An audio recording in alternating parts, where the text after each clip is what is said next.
त्रिपुरारी पौर्णिमा म्हणजे दिवाळी सणाचा उत्तरार्ध असतो. याच दिवशी देव दीपावली देखील मोठ्या आनंदाने साजरी केली जाते. या दिवशी पणत्या लावल्या जातात, रांगोळी काढली जाते, फटाके फोडले जातात. कार्तिक पौर्णिमेला मुख्यत्वे करून कार्तिकीय देवांचेच पूजन केले जाते. त्रिपुरारी पौर्णिमेच्या दिवशी हरिहर भेट म्हणून विष्णू आणि शंकराची भेट होते असं देखील मानलं जातं. या दिवशी विष्णूला बेलपत्र आणि शंकराला तुळस वाहून त्यांची पूजा केली जाते. यासोबतच त्रिपुरारी पौर्णिमा हा भगवान शंकराला समर्पित असलेला दिवस आहे. या दिवशी शिवशंकरांचा विजय साजरा केला जातो. या दिवशी भगवान शिवाने त्रिपुरासुराचा वध केला होता. यामुळे या दिवशी त्रिपुरा राक्षसाचे प्रतीक म्हणून 750 त्रिपुरवाती जाळल्या जातात. त्रिपुरारी पौर्णिमेला भगवान शिवाची पूजा केल्याने जीवनातील अंधकार दूर होतो आणि सर्व समस्यांचे निवारण होते अशी मान्यता आहे. त्रिपुरारी पौर्णिमेच्या दिवशी कार्तिकेयांचे दर्शन घ्यावे, गंगा स्नान करावे, ब्राह्मणांना दीपदान द्यावे आणि असे शास्त्रात सांगितले जाते. यंदा कार्तिक शुक्ल पौर्णिमा तिथी शुक्रवारी 15 नोव्हेंबर रोजी सकाळी 6:19 सुरू होत असून ती तारीख शनिवारी 16 नोव्हेंबर रोजी पहाटे 2:58 समाप्त होईल.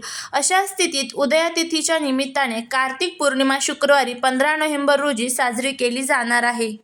त्रिपुरारी पौर्णिमा म्हणजेच कार्तिक पौर्णिमेच्या दिवशी आपल्याला काय करायचे आहे, तर कार्तिक पौर्णिमेनिमित्त सकाळी लवकर उठून पवित्र नदीत स्नान करावे.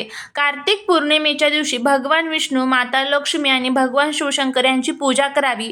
कार्तिक पौर्णिमेच्या दिवशी नदीत दीपदान करावे. शक्य असल्यास मंदिरात सुद्धा तुम्ही दीपदान करू शकता. घरामध्ये विष्णू सहस्रनाम, लक्ष्मी सहस्रनाम याचं पठण करावं. कार्तिक पौर्णिमेच्या दिवशी पाण्यात कच्चे दूध मिसळून चंद्रदेवाला अर्घ्य अर्पण करावा. या दिवशी गायीचे दान करणे देखील पुण्यदायी मानले जाते. या दिवशी तुम्ही अन्न, गूळ, कपडे दान करू शकता.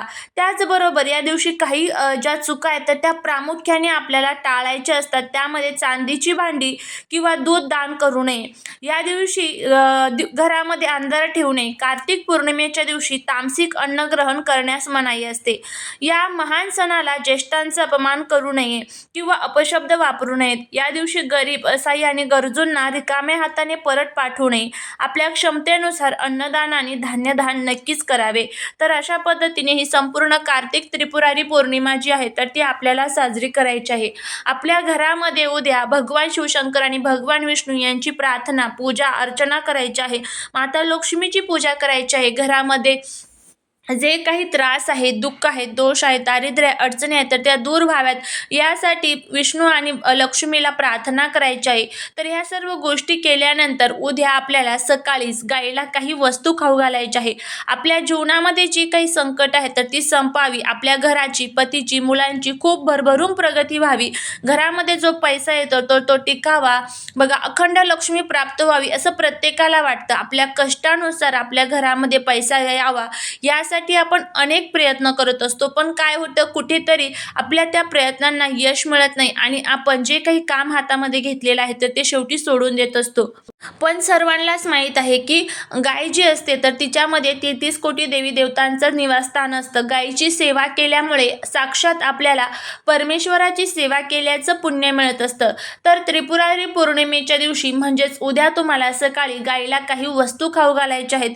तर त्या वस्तू कोणत्या आहेत आणि गायीची पूजा कशा पद्धतीने करायची याची माहिती आपण घेऊया. तर काय करायचं आहे तुम्हाला, उद्या सकाळी लवकर उठायचं आहे, स्वच्छ अंघोळ करायची आहे आणि त्यानंतर तुम्हाला आपल्या घरातली जी काही रोजची देवपूजा असेल तर ती करून घ्यायची आहे.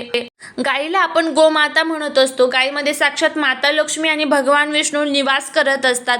तर आता तुम्हाला एक ताट करून घ्यायचं आहे. त्या ताटामध्ये गंध, फुलं, अक्षदा, हळदी, कुंकू आणि एक तांब्याभर पाणी ठेवायचं आहे. एक छान दिवा ठेवायचा आहे. धूप, दीप, अगरबत्ती ठेवायची आहे. आता जर तुमच्या आजूबाजूला गाय नसेल तर तुम्ही हा उपाय कशा पद्धतीने करायचा ते सुद्धा मी सांगणार आहे. तर तुम्हाला हे सर्व घेऊन गायीजवळ जायचं आहे. तुमच्या आजूबाजूला जिथे कुठे गाय असेल तिथे जायचं. गायीची तुम्हाला पूजा करायची आहे. तिला हळदी, कुंकू, अक्षदा व्हायचं आहे. तिच्या चारही पायांवरती पाणी टाकायचं आहे. गायीसोबत तिचं जर वासरू असेल तर त्याचीही पूजा तुम्हाला करायची आहे. हे सर्व झालं की त्यानंतर तुम्हाला गाईच्या पाठीला स्पर्श करायचा आहे. तुमच्या मनामध्ये जी काही इच्छा असेल ती इच्छा तुम्हाला तिथे व्यक्त करायची आहे.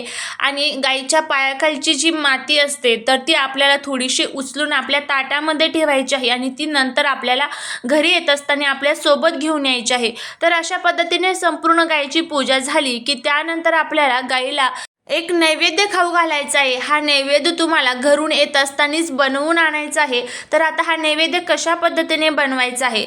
सर्वात प्रथम तुम्हाला 3 धान्यांचं पीठ इथे लागणार आहे. मग ते तुम्ही धान्य कोणते घेऊ शकता? तर तुम्ही गव्हाचं पीठ घेऊ शकता, त्याचबरोबर तांदळाचं पीठ घ्यायचं आहे आणि चण्याची डाळ म्हणजेच हरभऱ्याच्या डाळीचं जे पीठ असतं तर ते घ्यायचं आहे. ह्या तिन्ही धान्यांपासून तुम्हाला एक भाकर किंवा त्याची चपाती तुम्हाला तयार करायची आहे. ही छान व्यवस्थितपणे भाजून घ्यायची आहे आणि त्यानंतर ती थंड करायची आहे. थंड केली की त्यावरती थोडासा गूळ आणि तुम्हाला तांदूळ त्यावरती ठेवायचे आहे. हा नैवेद्य घेऊन तुम्हाला गाईला खाऊ घालायचा आहे. खाऊ घालत असताना ओम नमो भगवते वासुदेवाय या मंत्राचा जप करायचा आणि भगवान विष्णू आणि माता लक्ष्मीला प्रार्थना करायची आहे की माझ्या जीवनातील जे काही त्रास, दुःख, दोष, अडचणी आहेत तर ते दूर कर.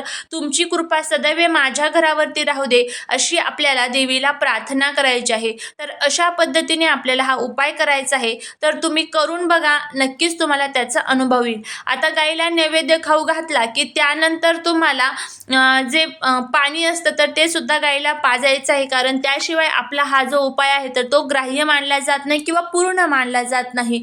त्यामुळे तुम्ही तिच्या तोंडावरती पाणी टाकू शकता किंवा तुम्ही तिला पाणी पिण्यासाठी सुद्धा देऊ शकता. तर अशा पद्धतीने 2 ते 3 थेंब जरी गाईने पाणी पिलं तरीही चालेल. तर अशा पद्धतीने आपल्याला हा जो उपाय आहे तर तो करायचा आहे. करून बघा, नक्कीच तुम्हाला त्याचा फायदा होईल. झालेली सेवा ही महाराजांच्या चरणी रुजू करते. तुम्हाला जर हा व्हिडिओ आवडला असेल तर लाईक, शेअर आणि सबस्क्राईब करायला विसरू नका. भेटूया पुढच्या एका छानशा नवीन व्हिडिओसोबत, एका नवीन माहितीसोबत. श्री स्वामी समर्थ.